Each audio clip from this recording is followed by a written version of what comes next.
Hello everyone. Thank you all the attendees for joining us today. I hope all the attendees had a great time networking with your peers in our networking lounge. A very good afternoon to all of you. I'm Snehil welcoming you all on behalf of Solar Quarter and First View Group to our webinar on post-budget analysis, solar sector special. So before starting today's proceeding, I take this opportunity to thank and welcome our partner for this event, Gold Partner Longi. We have a short video of Longi requesting my team to start playing the video.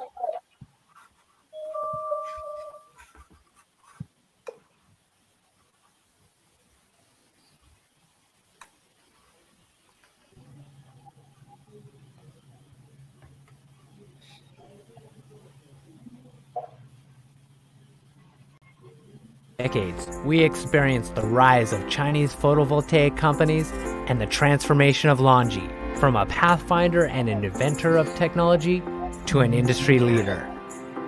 Longi was established in 2000 and changed the game rules of the industry by promoting monocrystalline modules in 2015. In 2016, Longi's mono-PERC technology brought the industry into an era of high efficiency and low LID. In 2017, Longi's bifacial PERC technology increases remarkable module power output with rare side irradiation. In 2019, M6 silicon wafers led the PV industry to an era of 450 watt ultra-high power. With strong innovations, Longi has made numerous achievements like 24.06% efficiency of monocrystalline PERC cell, the highest production of bifacial monocrystalline modules in the world, continuous technology advances and LCOE optimization. Now, Longi is about to set off another advancement in the industry once again. The latest Longi high Mo5 modules with optimized LCOE, especially designed for large-scale PV stations, are now available. The power output of high Mo5 is up to 540 watts, with over 21% efficiency. The optimal size of the high Mo5 module, coupled with sophisticated construction, can reduce costs while increasing power generation. As seen in the PV station in Zhouchuan, China, high Mo5 can significantly lower labor, land, and BOS costs and reduce LCOE. Also, the application of high Mo5 in Qatar has proved to be a remarkable improvement in cost reduction.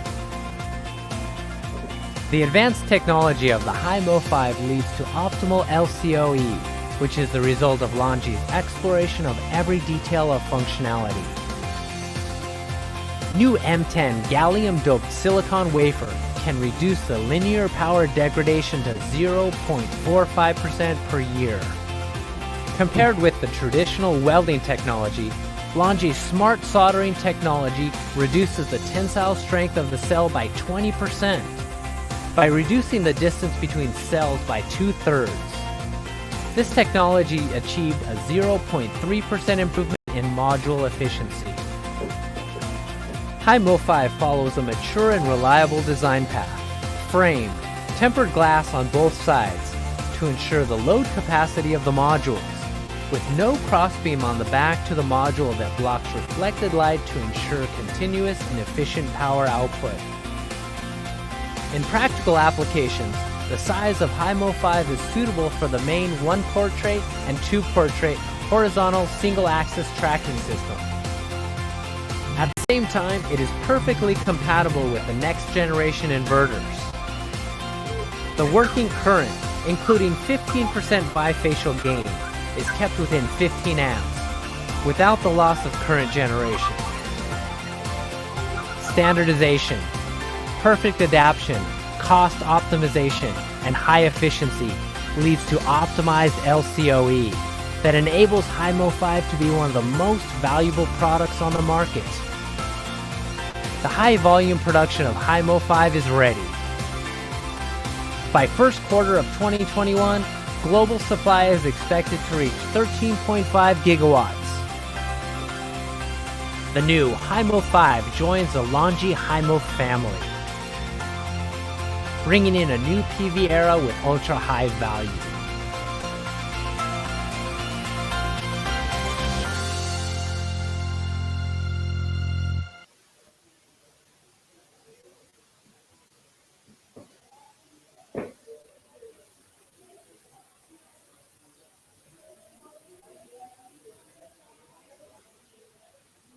Snehal, you are on mute. I'm so sorry.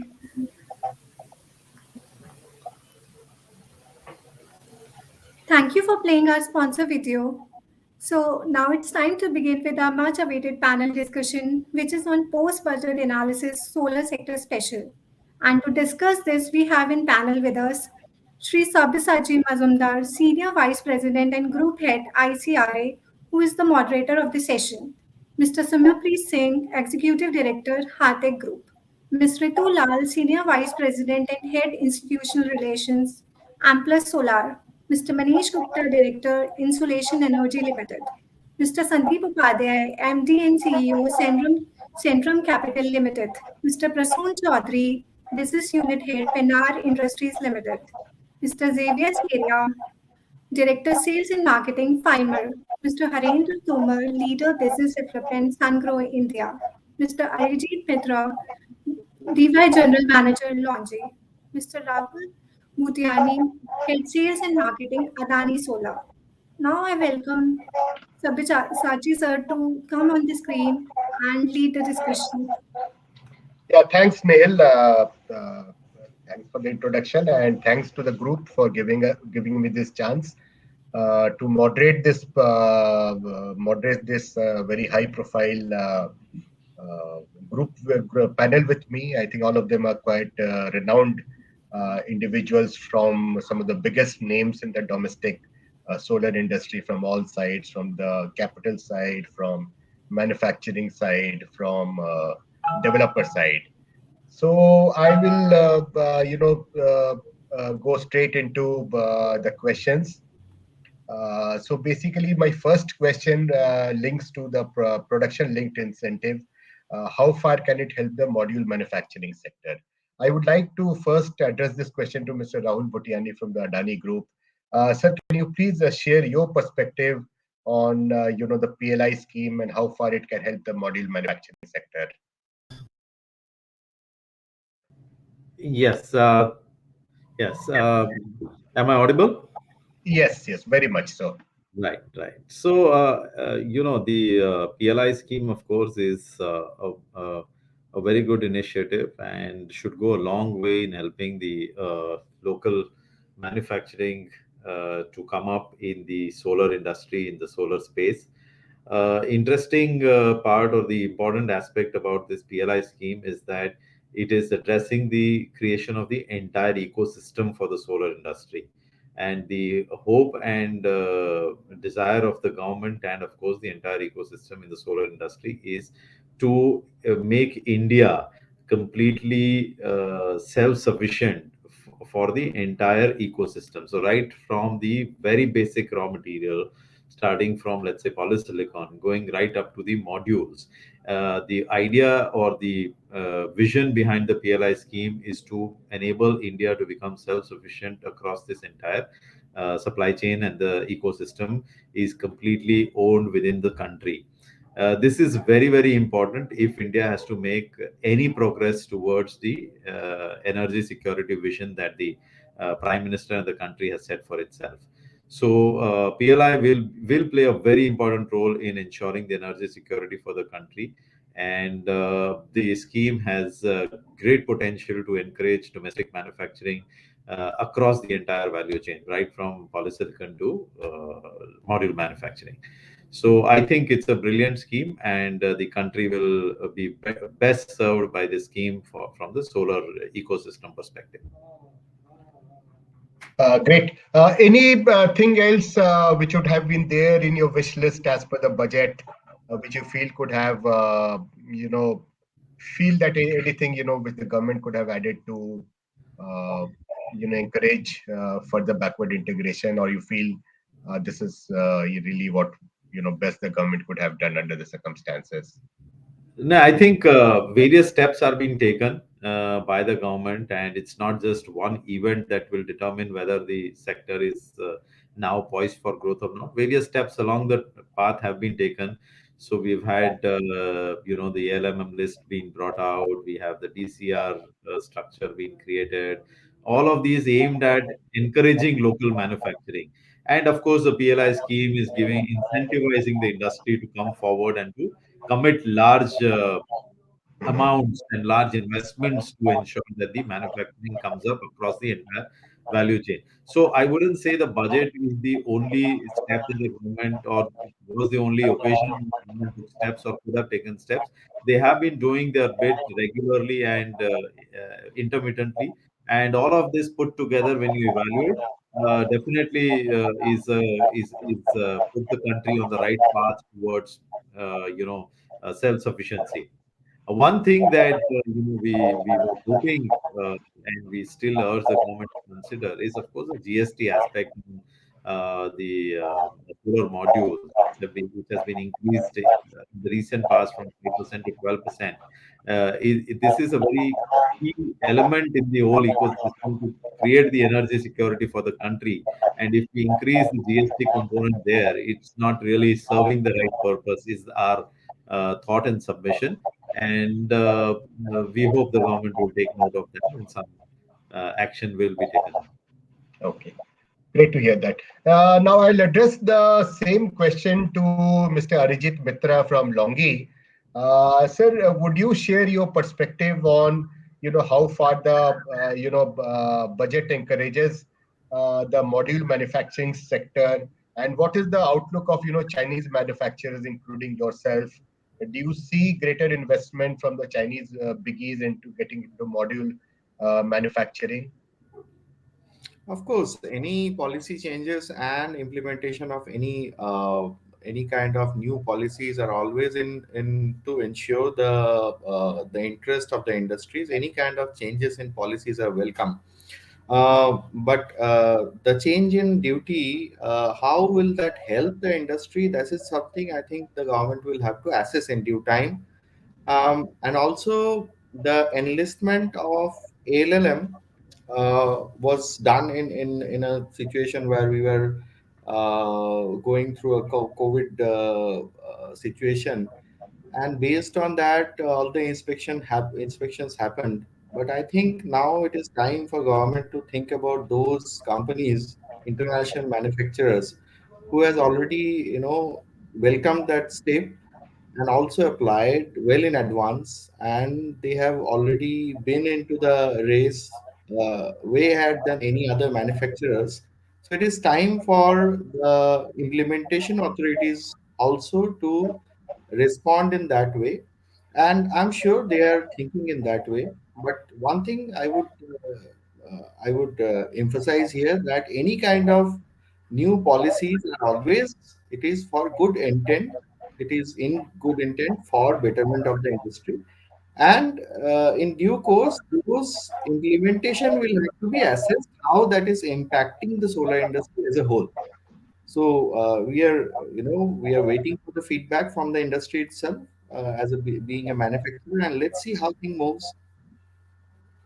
Okay, great. I would like to address the same question to, Mr. Prasoon Chaudhary from Penar Group.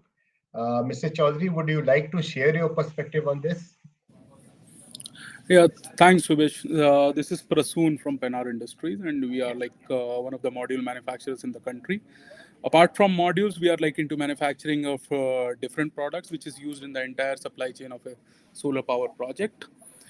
Yeah, for sure. Like first of all, I would like to thank Solar Quarter for conducting this event. That is coming back to the budget. So basically, it has been an extraordinary budget. It has given a lot on the PLI sector, right from 4,500 crores in few months, we have reached to 24,000 crores.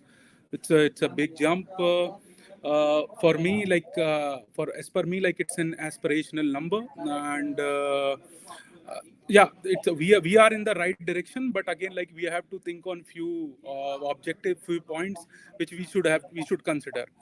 I'm agreeing with the government with this PLI scheme. For sure, there will be a lot of manufacturing facilities which will be developing in the country.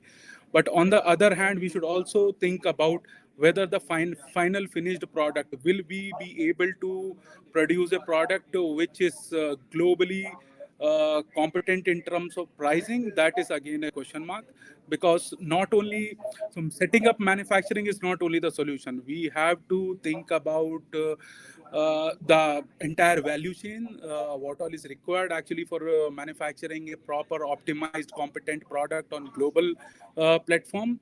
For that, what I presume is for setting up a polysilicon project, like it's, as we all know that we are from the same industry, it's a very pure fresh water and high power intensive business, and we as a country, our water bodies are not sufficient enough to handle such kind of manufacturing base for polysilicon in India. So I think people we will have to rethink more and more on the objective. Only set coming up with a 24,000 crore of PLI scheme is not going to serve the purpose. I'm very much sure about this, because there are a lot of back workings which has to be done by different organizations. Apart from that, the platform, where whenever a platform has been created for domestic manufacturing, it has been done earlier for the DCR cells as well. So the motive, instead of making the motive to work for the country, for the industry, the motive goes more into the manufacturer's benefit. Like the cell DCR cell manufacturers, they try to maximize their margin, and the purpose is not served actually. So we need to again see will in the coming times whether the PLI policy is actually going to be like interesting for the industry, or it is going to be interesting for only the manufacturers who are getting into it.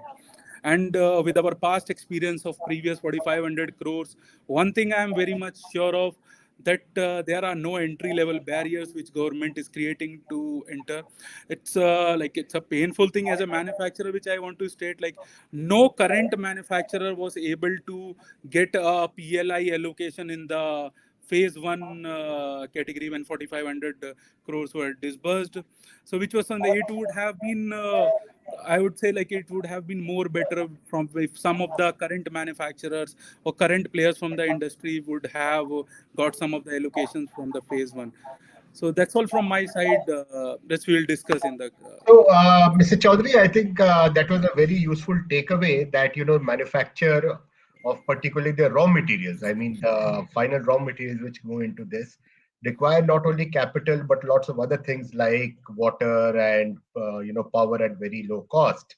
Right. So I think that's a very important, takeaway. And maybe I would like to address this question first to Mr. Bhutiani from Adani, and maybe also Mr. Mitra from Longi, because they are possibly people who could be in future. I mean, depending upon circumstances, being that. So, Mr. Bhutiani, would you like to share your perspective on this particular point which has been raised? Do you think our ecosystem in terms of power and water availability, fresh water availability, uh, is that good enough for large scale manufacture of the uh, the final those raw materials? So, I am not an expert in the polysilicon manufacturing. I don't know how many people here are experts, but Okay. I definitely am not one. So, for me to comment whether this is perfect for polysilicon manufacturing, the Indian environment is perfect or not, would be not correct. However, I can assess that I mean I can assess the fact that even during the first round, when the PLI amount was 4,500 crores, and even now when the amount has been increased, the interest shown by various players, whether new, existing, to set up a fully integrated facility, right from polysilicon to module manufacturing, was significant and is significant. And some of these are very large names and I'm sure when people bid for these large projects and large quantum, they obviously do their studies with obviously with help from international consultants, because the skill set is still not available in India. So with all of that in place, and companies having evaluated their strategies, I don't see a reason why we should question whether the ecosystem can support or not support the. I'm sure the companies would have done their homework before they bid for such large amounts and large capacities. And I'm sure the government and the ministry would also have done their basic research before coming out with a scheme. So I really don't have a reason to worry or question this aspect. Okay, Mr. Mitra, would you want to share your perspective, and also anyone else, if anyone has any perspective on this, I'll be very happy to. I'm sure all of us will be very happy to hear. Yeah. So, Mr. Mitra, would you have anything to add? Yeah, I'll echo Mr. Prasun's point here. It's not about how much the intent is good. Along with the intent, the support will also be have to be there. Now, I'll just give you a small example. Indian solar industry is now getting very, they are using 540 mono PERC modules, and the amount of mono PERC cells that we manufacture in India is less than 1 billion. Now, it is right now that we are manufacturing here in India. Now, with sudden changes in policy, do you think suddenly all the developers they will be very easy to use the polycrystalline modules and maybe low efficiency? They will be compelled to use it. So now it is not about how much the intent is definitely good. I would not, contradict on there. But along with the intent, we will also have to see the ground reality, and these are the manufacturers who are saying the ground reality. So these ground realities are very true. The interests are there definitely from the investors, and I'm sure if the environment is very conducive, international module manufacturers will immediately come into this country. Why they are waiting? Because our environment for manufacturing is not that conducive. That is why they are waiting. Otherwise, it will be an industry like automobile industry where all the international manufacturers and Indian manufacturers are working together. And it's a wonderful example of an industry that we are in. Uh, if you see our two-wheeler industry in automobiles, our two-wheeler manufacturers are going out and setting up their plants in international locations. The industry has become such big. So we would also like to be our solar industry become like that. But for that, I think we'll have to create a conducive environment, and also the intentions are good, but that also should come with some actions. I Yeah. think Okay. Great. that's Yeah. my So, side. yeah, sure. I think that was very useful. Mr. Simmerpreet is here,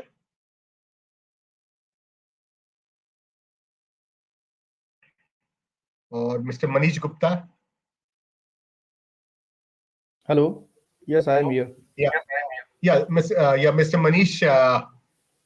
First, I would like to have your take also on this, whether this budget and the PLI scheme, does it really help, in your opinion, enough the module manufacturing sector? Uh, First of all, I would like to say this budget is extraordinary budget for manufacturing industry. I would just represent here the manufacturing of Indian industry. As far as the manufacturing concern, I say that this is the best budget which any manufacturer can, uh, dream about the manufacturing of the solar in India. First, we have the PLI scheme increase from 4,500 crore to 24,000 crore.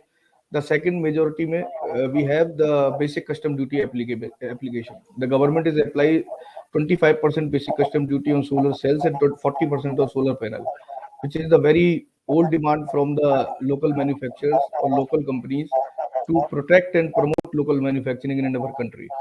Right now everyone know the total demand of India is whatever the total demand of India is more than 80% that uh, fulfilled from the imported panels or the country from China or from other countries. Indian people are manufacturing, Indian companies are manufacturing here, even SMEs or MSMEs or everyone is struggling since last so many years, and we already demand with the government that we need some protection from the free import, especially from the free import. So in this budget, they accept our demand, they fulfill our demand, and now you see in few months or in few years, Indian manufacturing industry is nourishing just like any other country in the our neighboring country. We are becoming slowly independent in the manufacturing sector, from polysilicon to solar panel in each and every manner. Indian, apart this is the industry just like the automobile industry. We have lots of small ancillary, which is also developing in local areas, which is including glass factory, which is including EVA factory, backsheet factory, JB factory, carton boxes. You can say lots of, means if I we have a total numbers of our Indian manufacturing right now. We have around 16 gigawatt of the total module manufacturing capacity in our country, and around 3 gigawatt of solar cell manufacturing capacity, which is more than double in this year only. And within next year, we reach around somewhere 50 gigawatt of the solar panel and somewhere 10 gigawatt of the solar cell, and which is increasing year by year. And after that, you can see we have achieved more than 10 lakhs of the direct employment in our country with the solar industry, solar, especially solar manufacturing industry, and more than 25 lakhs of the employment indirectly with this manufacturing industry. So this is help a lot with of the ecosystem in our country. We become independent, we become आत्मनिर्भर. जो हमारे माननीय प्रधानमंत्री जी का भी vision है कि हमें हर सेक्टर में आत्मनिर्भर बनना है. तो this policy and this budget एक ऐतिहासिक बजट है हमारे लिए. And in future, you can see how the Indian manufacturing industry, how the Indian solar industry will increase. Okay, great. Yeah, thanks for your views, Mr. Gupta. Is Mr. Simmerpreet Singh here? One more thing, मैं छोटा सा एक चीज Sure. और add करना चाहूंगा sir. Lots of manufacturing Chinese companies are also here, and they are having very big market share in India. लेकिन किसी ने भी सर PLI scheme में अप्लाई नहीं किया. All PLI scheme application only from the Indian companies. No foreign company are interested to invest or start their manufacturing in India. Okay, I have another question. Question for backward. Coming back into the issue of backward, integration into wafers, ingots, polysilicon, etc. So our domestic market is large enough to encourage a lot of investments in wafers. But what is the kind of market size do we need? I mean, assuming that at some point in time India will be a worthwhile manufacturer of the backward components. Basically, if you have to go back to first wafers, then to ingot and polysilicon, what is the kind of demand, annual demand on a sustainable basis, that the industry big players, whether they are Indians or whether they are Chinese, what is the kind of market size uh, do would the manufacturers have to look at if they want to get into that? Maybe I could start by asking Mr. Mitra, if you'd like to share. I mean, what is the kind of market size, big player would really like to, see that, this is the kind of volumes I can manufacture before I set up a polysilicon unit or a wafer unit. So, what's the kind of volumes we're looking at? India as such is a market of around 20-25 gigawatt maximum that we can do in a year. Although we have never achieved that amount, but now the pace we are growing, we will be touching that very soon if we don't have too much of disruptions. But the global market itself is more than the wafer market is more than 200 gigawatt. So if we want to manufacture here in India, and if we have to replace another country's environment for international manufacturers like us, it is always good to divest our risk by moving our manufacturing to other countries, because if there is any regional issues, there are power issues, there are a lot of other issues happens in a regional basis. It is always better to take our manufacturing and keep your eggs in different baskets. So but India, as I think Mr. Gupta, he mentioned that no international manufacturers have applied. Why? They do they think that they are not wiser people? So they have not applied because the environment is not conducive enough to manufacture. So conduciveness have to come, and until and unless the conduciveness comes, nobody will flourish. So conduciveness is required. See, we are working in a very surface level right now. Whatever we say, we manufacture in India, it's nameplate. We don't manufacture that much. Say if we say that we manufacture 3 gigawatt of cells, do our industry use 560 chips anymore? Uh, Apart from the residential users, they don't. So our cell capacity actually is less than 1 gigawatt. To, to get into that size, we'll have to see the market is already there. But industry-wise manufacturing conducive environment is still not there. As Prasoon was saying, power is one of the raw material of module manufacturing. I would say module manufacturing, because module manufacturing is not just framing the cells, it is also manufacturing of cells and wafers. And for that, huge power is required. And power is one of the raw material. And cost of investment, cost of capital, that is also very high in India. So these kind of things I think need to be addressed. Um, a lot of allocations has been done, but where the money comes when it comes to the solar projects in India, it comes with a lower cost of capital from outside India.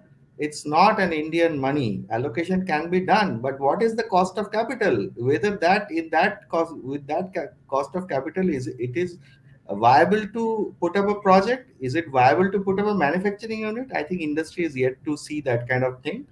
But yes, if the environment becomes conducive, I think a lot of international manufacturers will automatically come in this country to invest. Thanks, Arijit, for your reviews. Mr. Bhutiani, you would want to add to this about what is the kind of market size large manufacturers would look at if they want to get into backward integration.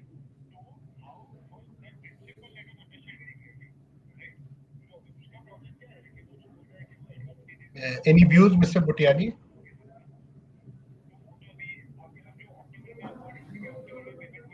Okay, I don't think we have any. So anyway, I think I have asked this question to all the manufacturers here. So maybe this couple of issues I would like to get the financiers view here. Mr. Sandeep Upadhyay from Centrum, would you like to share your perspective on whether the PLI scheme helps the module manufacturing, and do you think it empowers the manufacturing sector enough to get firms into backward integration? And are you, I mean, unless it's very confidential information, are you getting a lot of interest about investments? Are people approaching you for capital raising for these particular industries? Well, thanks, Abhyadachi, for giving me this opportunity. I think while most of the points have been put across, clearly, manufacturing sector has languished for the longest time. When we talk about solar sector in India for the last, I think, 8 to 10 years, we have struggled, with issues around capex, WTO, etc., etc. But in the last 2 years, I think we've seen green shoots. Clearly, if you look at the DCR market itself, and the point where I think Arijit was mentioning about the ecosystem is very, very important. I think you need to have a conducive climate, not just from a consumption point of view, but also, from the point of view of nurturing some of these players who will graduate to then take on the heavyweights like Longi in the open market. But just to come back, if I have to see the DCR market, I think we are seeing a lot of traction. Uh, to share with you, I think the first private equity transaction that has happened now for a solar manufacturing company has just happened 3 months back. And I would not hesitate to say that perhaps we will see at least 3 to 4, more good, robust manufacturing stories hitting the market. Few of them would actually hit the market and also be able to leverage the capital markets. I mean, we all are aware that there are at least 2 large companies which are vying for doing an IPO. So clearly things have started looking up. we still are not globally competitive. So I doubt whether we have that kind of manufacturing capacity either on modules or on cells, and then one can actually go deep into the other parts of the value chain. I think it has to be baby steps towards that. But government has actually done a very, very progressive thinking in terms of cultivating or giving this kind of an environment where at least they have kind of set up some kind of benchmark on modules by applying the PLI and expanding the scope of PLI, and then moving towards cell, and then finally to wafers. But it is a long route. I don't think it is going to be as smooth as what we can think. Each of these parts of the value chain have their own dynamics, whether it is modules, cells, or wafers, and ingots and thereof. Okay.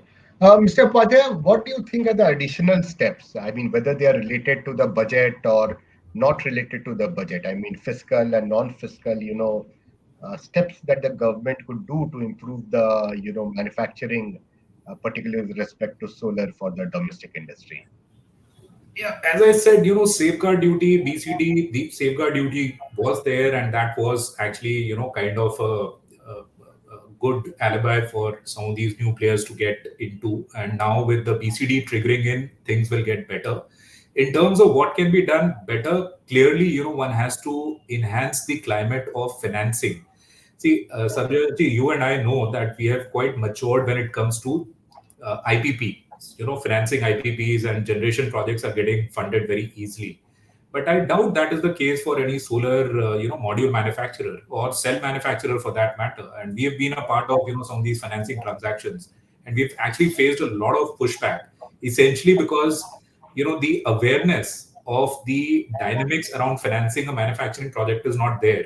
Whether it is for the largest agency like IRIDA, which is supposed to be doing, big time renewable financing, or whether it is the likes of PFS, which are, pretty much specialized. These agencies need to be educated more, and hence the capacity building part on the financing has to be expanded clearly. The offtake will clearly play a major role. So while DCR market is going to be sustaining some of these manufacturing stories in India for the next 3 to 4 years, and some of these companies are striking a 25 to 30% EBITDA margin, which is great. And I'm talking of cell manufacturers here.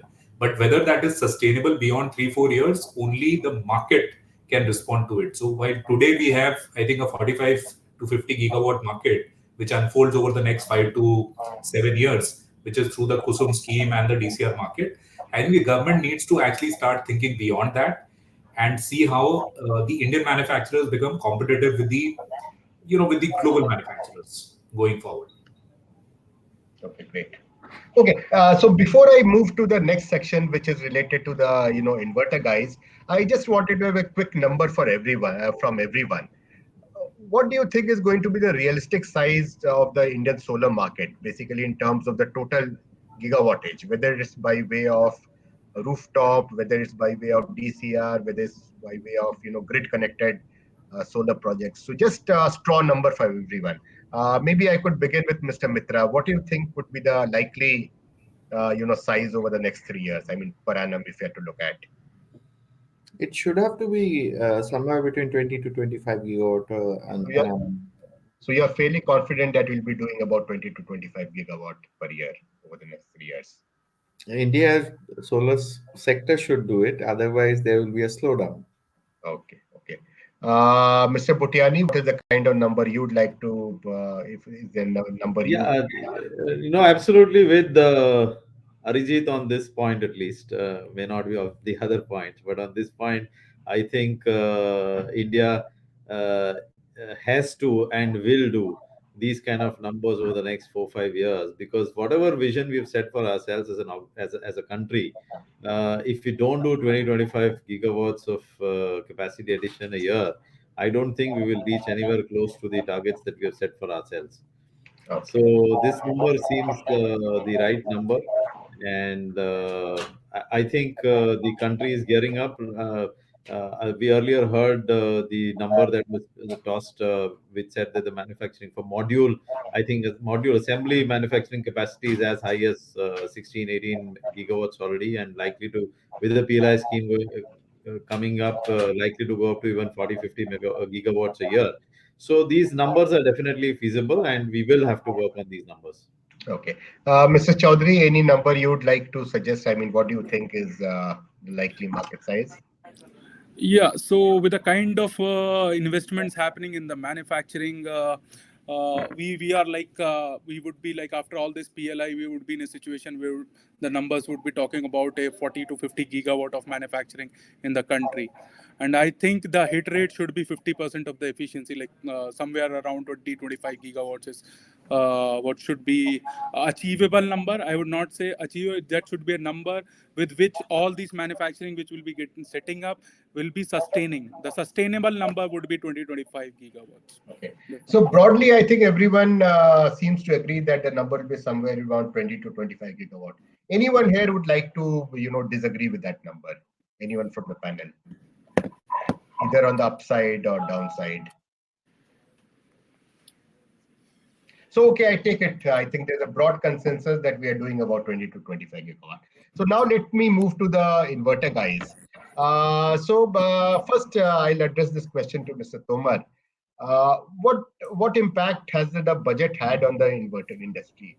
What would be the impact of budget on raw materials for inverters, especially the local players? Okay. Thank you, Mr. Majumdar. Good evening, all. This side Harendra Tomar from Sangro. So, first, since we are discussing on the budget, after budget, that how that impact. So, I must say that this our take is that budget is forward-looking budget. Why I am saying this? Because there are one major thing until till now there was no clarity on the market. So there is some clarity now. We can see there was some challenges in the duties. It will be there. How much it will be there, and it will be applicable. So now at least there is some clarity on this. Second is that although it is not directly linked to the inverter manufacturer, but that PLI scheme to support the manufacturer. There may be some positive for someone, there may be some negative for other. But yes, government did their part, how they can support the manufacturing. Now that is up to the industry how it will be taken care. Which now I must say that once clarity is there, there is support to manufacturer is there, so industry should grow. As we know that we have already been crossed around more than 100 gigawatt of RE and more than 50 gigawatt of the solar. So and next target is to achieve that 300 gigawatt by 30. So to achieve this target, we need to be more means proactive, and then I must say that government there was big gap between the availability of the material and the domestic market. So government did their part. So now that we are expecting that market will grow around yearly, I can say that around 20% or 25% annual growth will be there in the solar industry, which we are expecting.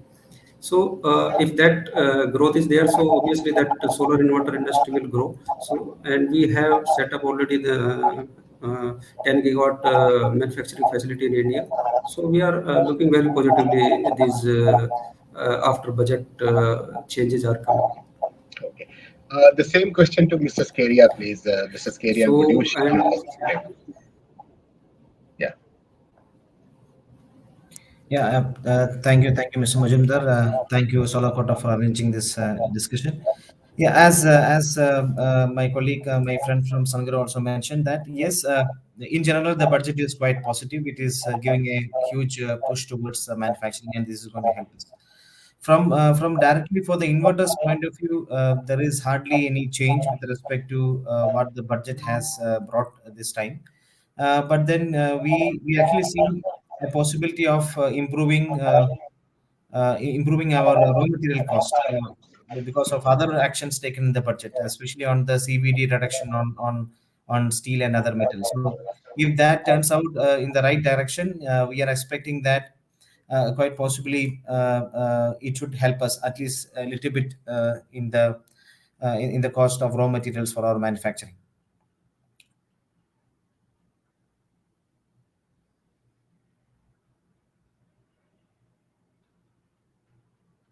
I think we lost connection, or is it only me? Can you hear me, Mr. Mitra? I think Mr. Majumdar lost Yeah, I think connection. Mr. Majumdar has was lost. Yeah. Yeah.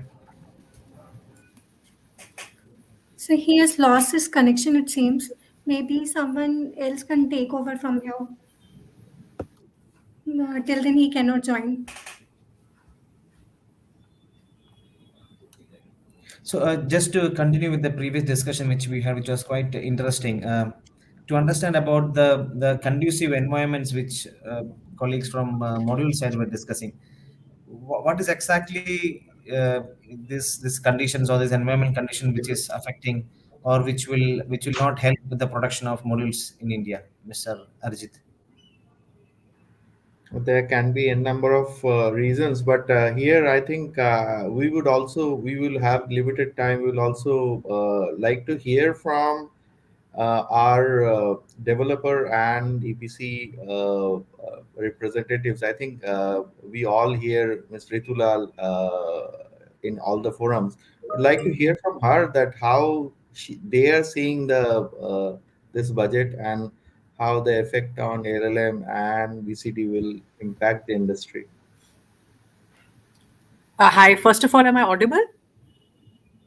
Yes, you are. Okay, great. Thanks for taking over, Arijit. And it's been a very interesting session for me to listen to, so far the manufacturers, a little bit on the inverter front and largely from the module front. And again, I heard three very different answers and very different perspectives and views from three existing module manufacturers. One, I mean, Longi, again, one of the world leaders, big market in the country, future uncertain with with the impact of ALMM. Adani, again, a very high quality module manufacturer within the country and growing very rapidly. And Penar, which probably has been, a domestic manufacturer for a very, relatively speaking, in the module industry for a long period, and raising some very pertinent questions. And forget my role as a developer or wherever I stand, but as somebody with a lot of interest in the country's renewable and solar story and where it will take us. I think it was very refreshing to hear such honest views, because what tends to happen is we get into a very celebratory mode. It's great to have optimism, There is no life without optimism, without a dream that sometimes sounds a little bit too ambitious, and I get that. You need to have an ambitious vision. You need to strive for things which look difficult, which sometimes look impossible. And at the end, it's not even about achieving a particular number. If you're somewhere within the vicinity, it's a job well done. But we tend to ride completely over some of the finer points and the nuances and the issues that we will be facing, because it's almost like, why are you a naysayer, or are you doubting the government, are you doubting somebody's vision? And it's not about that. uh, you know uh, to the state of things, yes, when I look at the budget, it has, and it's not just the budget, a lot of the actual issues, a lot of the moves that have come that will be impacting domestic manufacturing, etc., were actually pre-budget. And even the higher allocation for PLI was very much expected after seeing the kind of interest that the PLI bid had invited. It was almost certain that it is going to be 3x the amount that has already been announced. So nothing out of no surprises there. It was very much in line with what was expected. Again, the fact that the GST would not come in, again, not something which was a surprise, because different stakeholders within the industry had been discussing with the MNRE, and we were kind of told that, yes, we hear you. It is an area of concern. This needs to be addressed, but it's not going to happen now. Likewise, when the increase had happened from 5 to 12%, we were told, we hear you, we understand what your concerns are, we've taken it up, but at the moment there does not seem to be any redressal. So to that extent, when I sat through the budget, it was like, okay, this is as per what is expected, right? So it was a completely along expected lines. Coming to the impact that it's going to have, we'll have to see how it plays out. Like I said, three different manufacturers in this panel, and we had three different views, we had three different answers. For me, I don't know how much manufacturing will come in, which is why I kept my trap shut when that question was asked. But if you're going to have a total capacity of 20 to 25 gigawatts, and in the not so distant future, you're going to get to 300 gigawatts of installed capacity, you have a gap. You have a massive, massive gap. You do the math, it does not add up. On that, we've now got ALMM as a real barrier. There'll be very few projects that will not be using net metering or that are not going to be open access. Everything else is ALMM mandated. So in light of that, actually the BCD becomes redundant. Because if I have to go on ALMM and nobody who is an international manufacturer is ALMM approved, then whether that duty is 25 and 40% or 400%, if I'm putting up anything which is going to be on open access or going to need net metering, which is 90% plus of the projects that we do in the private sector, that imported module cannot be considered. Now, this is a huge, huge factor. I am all for domestic manufacturing. Why would I buy any equipment imported, with a letter of credit, with foreign exchange transactions, with that much more uncertainty on the logistics, if I could buy it locally, right? So import is not something that developers do out of choice. Import is just need dependent. If there is a robust domestic industry which meets our requirements, imports will not happen. Right? We import not just because of the price paradigm, we import also because of quality, we import also because of innovations and technology. And that is the other thing that domestic manufacturing has to look at. This 20 whatever 1,000 crores of PLI is the country's money. Right? Yes, of course, every little bit of each company that is manufacturing domestically is helping Indian industry. But Indian industry's requirements are larger than the need of one particular sector and one subsector of that. So it goes beyond just solar, or it goes beyond just solar manufacturing. It has to be in the national interest eventually, which will only happen if in the long run, and for me, the long run is 5 years, is 5 years down the line, what we manufacture has to fit into the cost, quality, technology equation globally. If that is not going to happen, how long will you subsidize something, whether through a direct subsidy or an indirect tax benefit or a PLI, or through tariff barriers and now non-tariff barriers? What is going to suffer? If I am going to be using unnecessarily expensive modules, the cost of energy generation is going to go up for the entire country. If the technology is not up to speed, right? I am using lesser efficiency modules, right? Space is limited. Repowering is not a joke. It also has costs to it and challenges to it, right? If I am getting 20% less energy for the same area, that is a problem. If my plant is underperforming in teens, 18%, 15%, and the module longevity is not there, that is a problem. That's a national problem. That goes beyond, who is manufacturing and how much is being manufactured. I'll give you an equivalence. We had so much of entry barrier into automobile manufacturing in this country, right?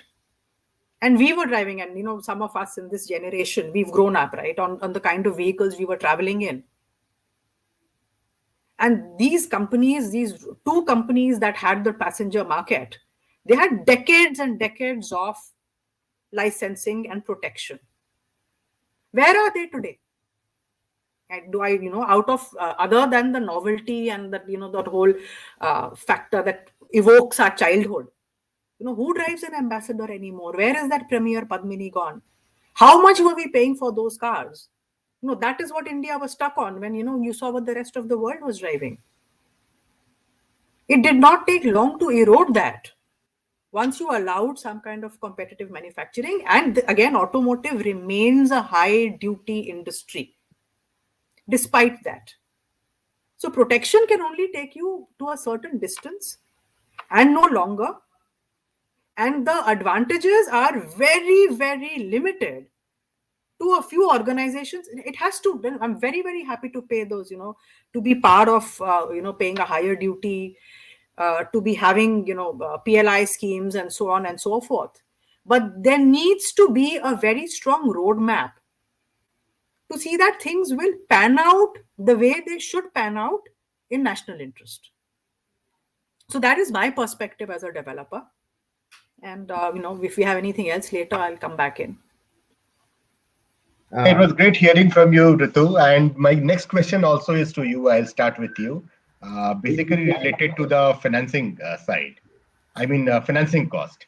What does the budget do, in your opinion, for the interest rate environment? I mean, how do you see, would the, fiscal implications of the budget, green bonds and stuff like that? Yes.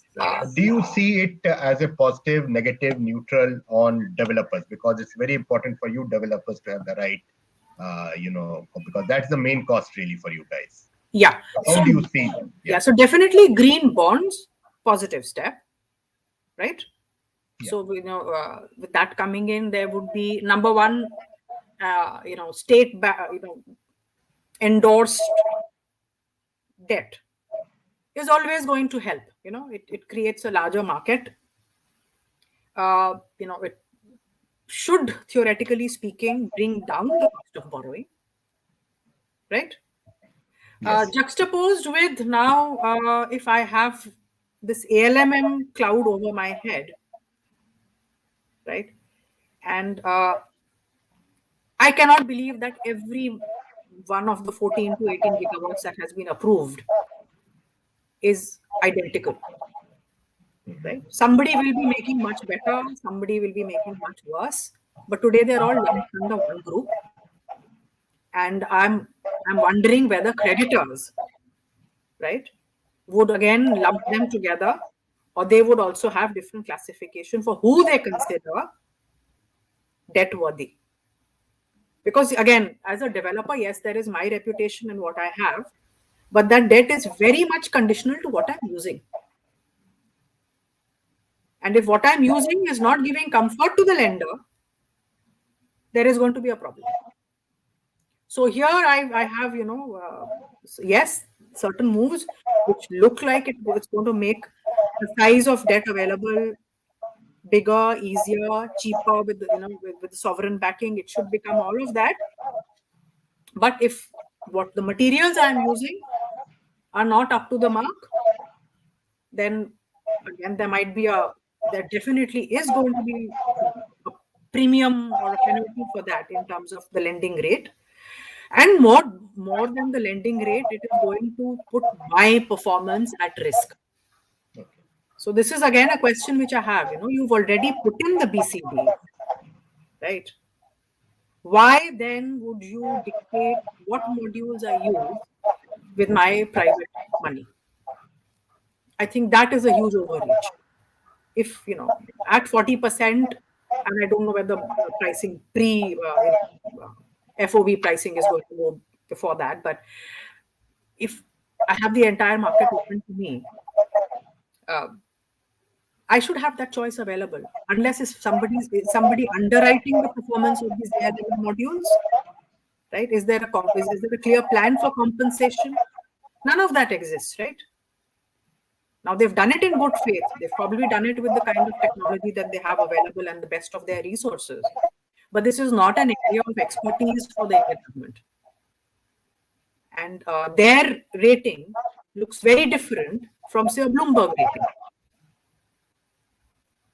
which seems to have a lot of expertise in this area.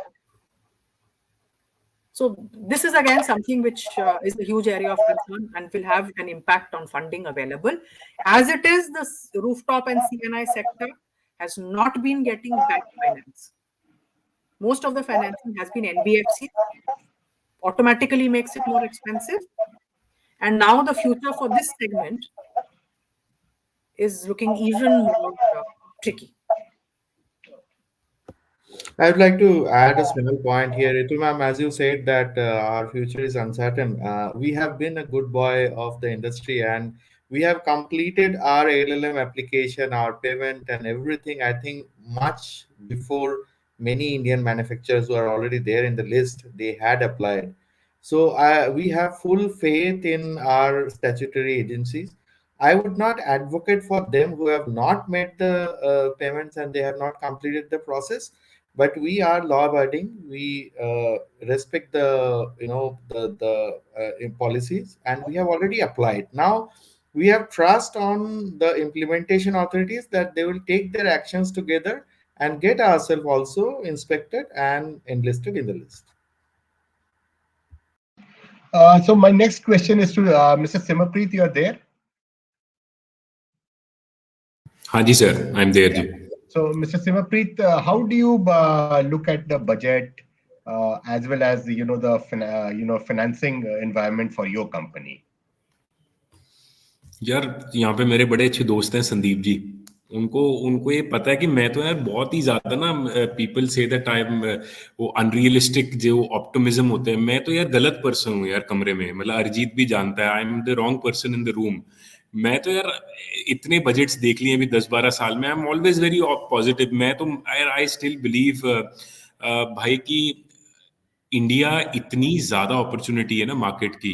मतलब यार 140 करोड़ के लोग हैं, वो तो इतनी बड़ी opportunity है. So I I am very optimistic. I am very excited to see the budget. And specifically यार आज से 10 साल पहले भाई रिन्यूएबल एनर्जी की बात नहीं होती थी बजट में.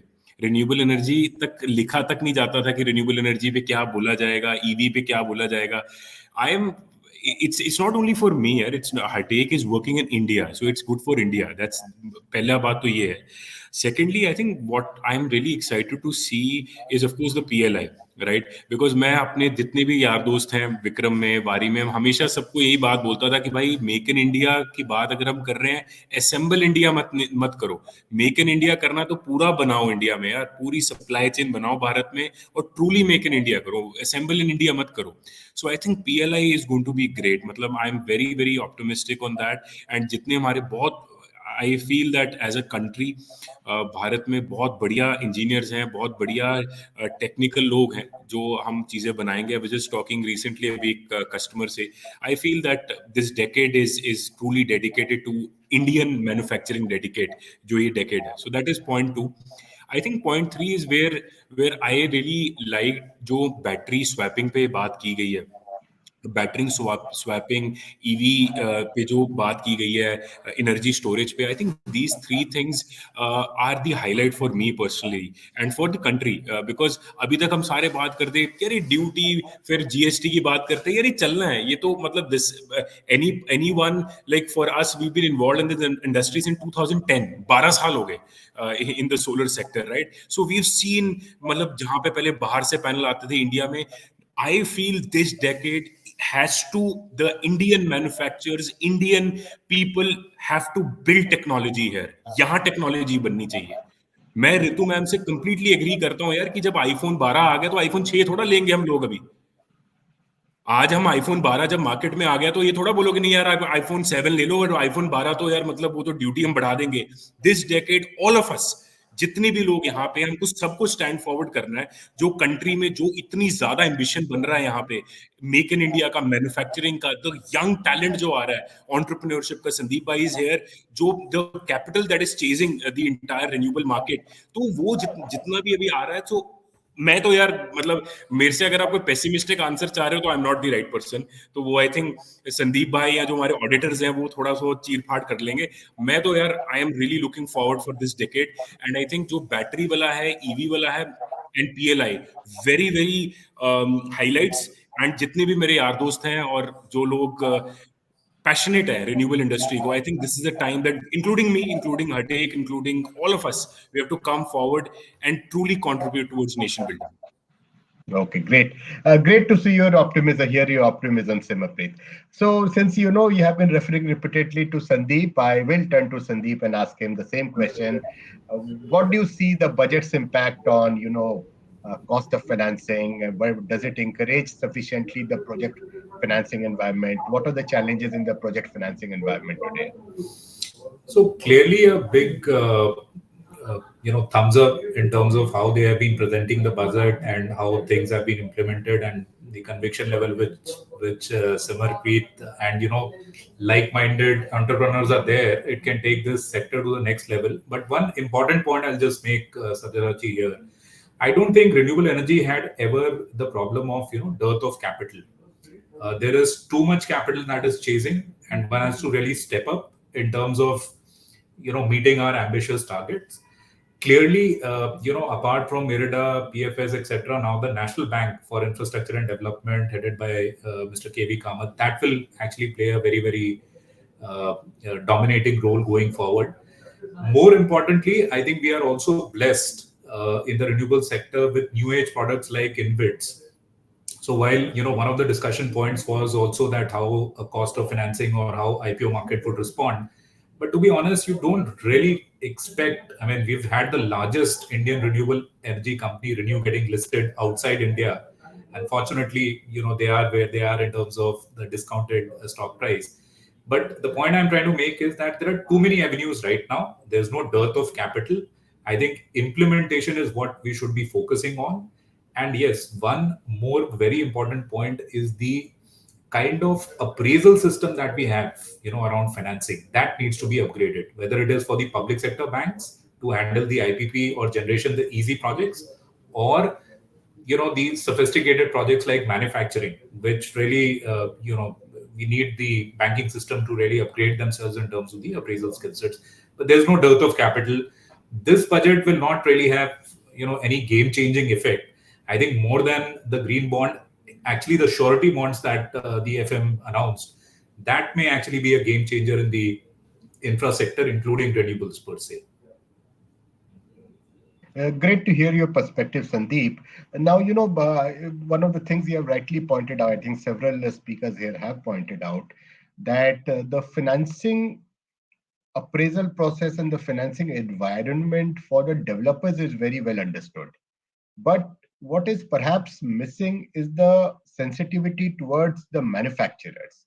Would any of the manufacturers here, whether it's the inverter guys or the module guys, any of you share your perspective on whether the financing industry, whether it's the banks or NBFCs or anyone, they are adequately sensitive to your requirements for funds? Any of the manufacturers here would like to share the perspective?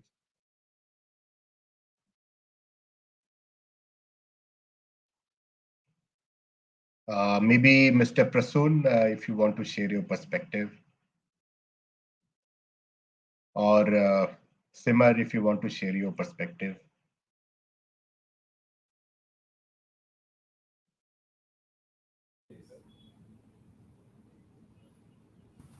I didn't get you, Ji. Please, can you? No, I mean, do you think that our banks and NBF, as a financing system, I mean, we know how they go about doing the appraisal for, developers, but are they adequate? Are the systems and appraisals, good enough for understanding the requirement of the manufacturers here? I mean, if someone has to set up large, manufacturing facility, whether it's for inverters or whether it's for modules or backward, do you think our banking system will be able to fund them? Do they have the wherewithal to understand whom to back, what to back?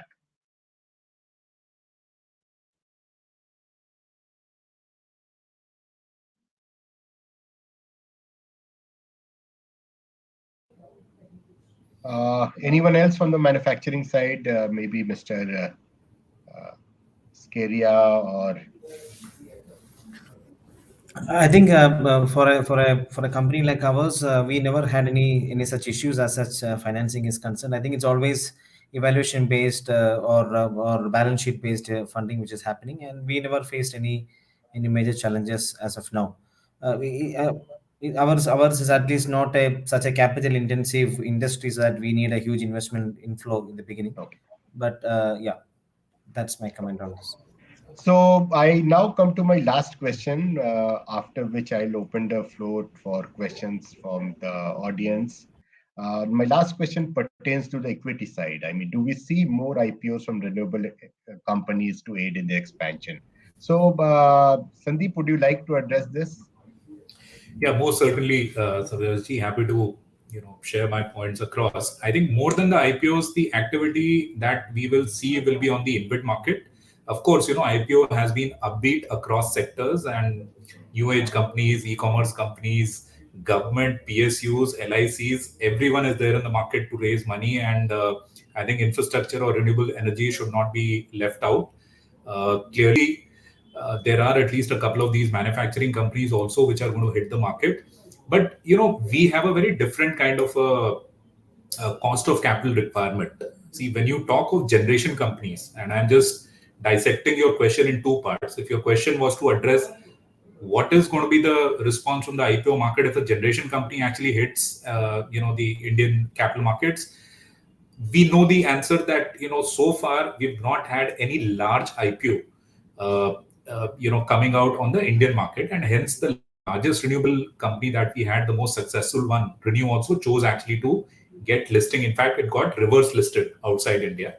So I don't see that capital markets will be really a major booster in terms of raising funds. There are other avenues, cheaper avenues.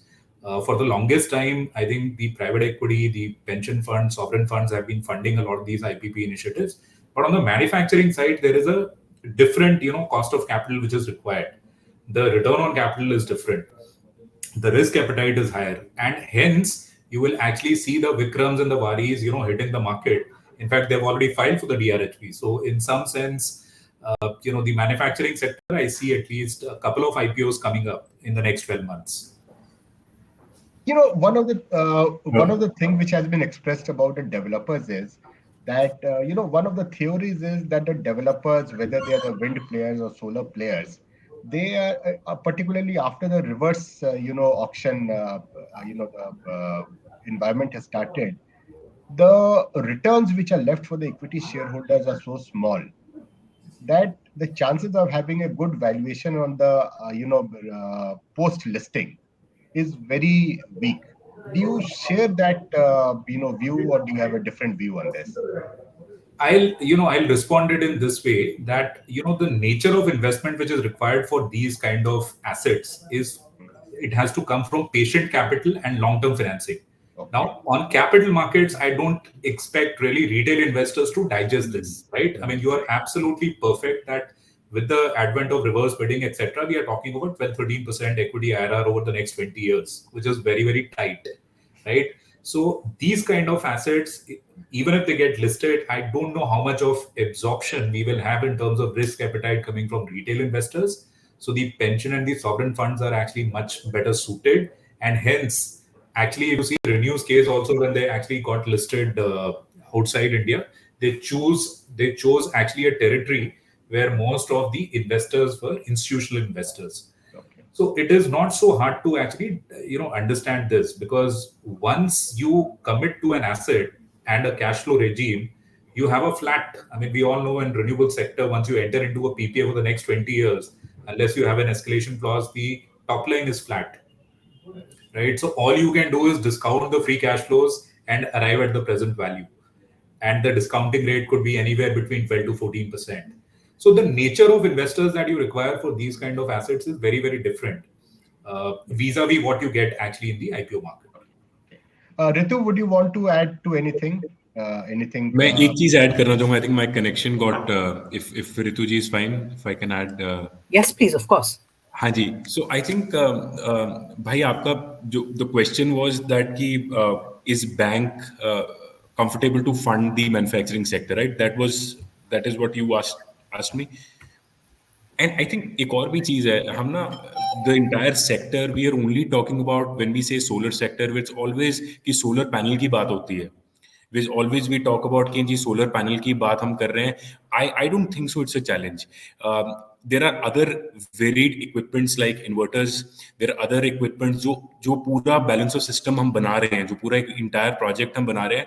I don't think so. And it is just that the lenders in the earlier years or in the last couple of months, कोई भी किसी को भी challenge लगेगा because of the dependability that they have, because the supply chain is not complete.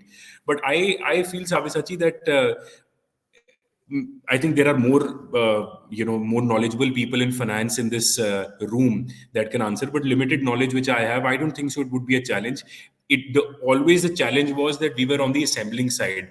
We were not talking about technology. We were not talking about service. We were not talking about product design per se, right? And why don't you ask this question for the T&D sector, for the transmission distribution sector, for the other sectors also? Because you're building technology, you're building supply chain, you're building the entire community.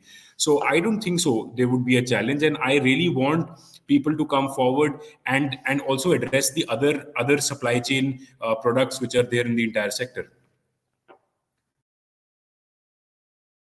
So I think over to Ritu. I mean, my question about IPOs for developers.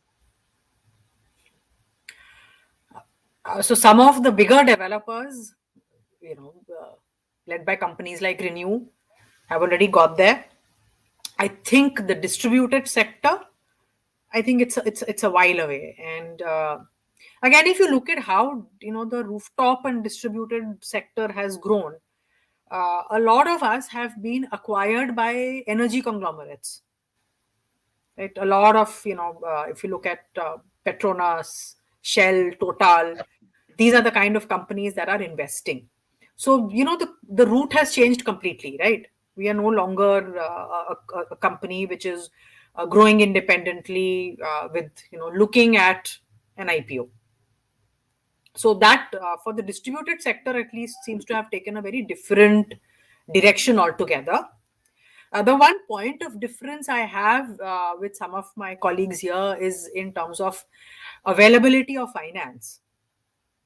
And I think and that's where, even though both distributed as well as utility scale are using the same modules and now even the same inverters, right? Availability of finance has not been steady and has been very, very different for the utility sector versus distributed solar and rooftop solar in particular, where one of the biggest issues, and it continues to be a massive issue, has been lack of availability of finance, right? It's very few companies like Amplas, and that too, it so happened that the World Bank had a line with the State Bank of India, right? How many Indian banks have funded rooftop solar projects, right? How many Indian banks are funding residential solar projects? And that's a huge untapped market. We are the only large solarized country in the world where the ratio of rooftop to total is so abysmal. We have barely scratched the surface. We have a rooftop potential of over 120 gigawatt. We're nowhere near getting there, and we're moving. And the growth has been despite, and not because of policy, but despite policy restrictions. The demand is very high. If you look at industrial demand, it's through the roof with the kind of ESG, pun not intended when I say through the roof. So much ESG requirement, right? There is such a demand for open access. Today, with the kind of prices available, every homeowner with a roof is looking to invest in solar. What holds them back is, do I understand this well? Is there how good are the people who are selling me products? How reliable are these products going to be? Because there's a lot of this, it's a very long-term return. And there is no equivalent finance that helps them make this decision. So these are, at least for the rooftop sector, whether it is the residential, whether it is the MSMEs, or whether it is the large I think somehow to help the sector grow and help bring finance to the sector is going to be very important. Thanks, Ritu. That was very helpful. Now I think I'm through with my panel questions. Now I would hand back the stage to Snehil for taking forward, any kind of Q&A from the audience. Thank you, Sabyasachi. That was extremely well moderated. I mean, it was such an Yeah, thanks, interesting Ritu. session. Thanks, everyone. I think I know all of you are very busy people and some of the best organizations in the country. And really thankful to all of you for taking your valuable time out for this. Thank you, Mr. Majmudar and co-panelists, everybody. It was great hearing all of you, and look forward to interacting with all of you in future too.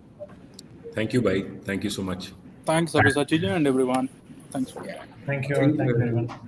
much. So we have one question from the audience. If we can take that over. Sure, sure.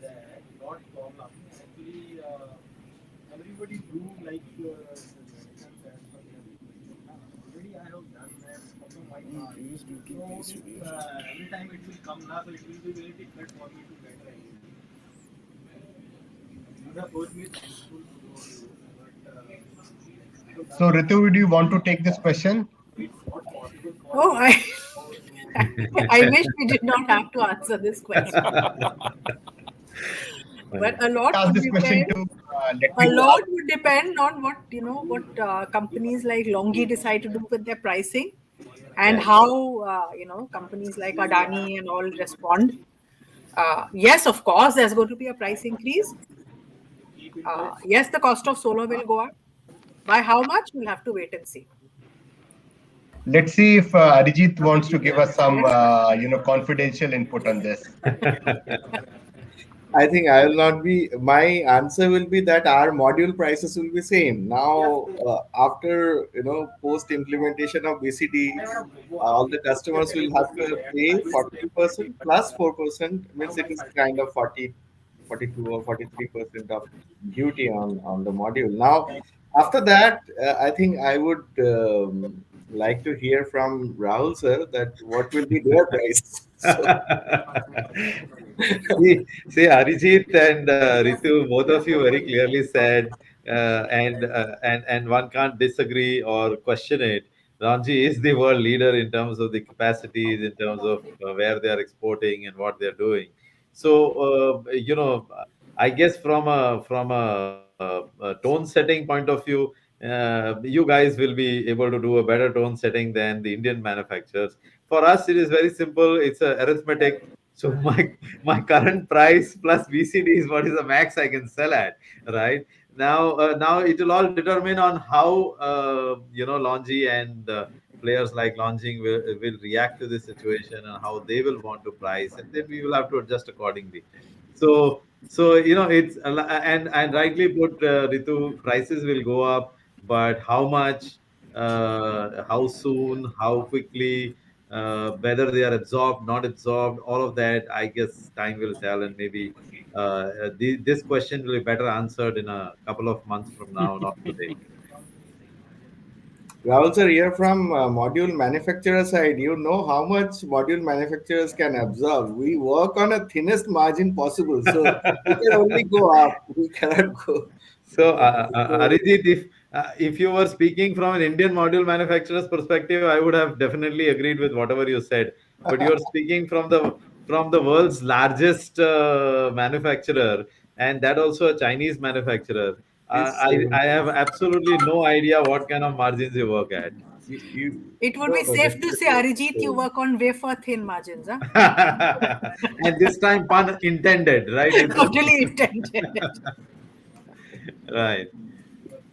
No, jokes apart, it is anybody's guess what will be the number tomorrow post BCD. Uh, there will be increase. I don't think anybody would question that, but it will also not be an arithmetic increase, is our belief. It is not going to be like, okay, if you're selling modules at 29 cents, 30 cents today, then just add 30% BCD impact to it, and that's the price at which modules will start selling tomorrow. I don't think that's how it will work. It won't be an arithmetic addition, but there will be some addition and there will be some increase. Is what all that we can say as of now. I guess other panel members can add to this, or if they have a different view, please share your thoughts. Mr. Majumdar, actually, I would like to add here. See, we as Indian manufacturers, we are not the market price setters. So our PBT is like it was same earlier. Also, it is going to be same in the coming future. So we our margins are like, frankly, like very thin margins. But Wafer, on the wafer. other hand, we all should keep our fingers crossed, because we have seen Chinese setting a price in the quarter two of 2020. We have seen the prices were 30% less. So like the Chinese had the ability to reduce 30% less prices in the year 2020. We all have seen in the quarter two and quarter three of that particular year. So if they can reduce the pricing in the next quarter by the same volume, I think the prices are going to crash again. So that is my perception, and I am keeping my fingers crossed. Thank you.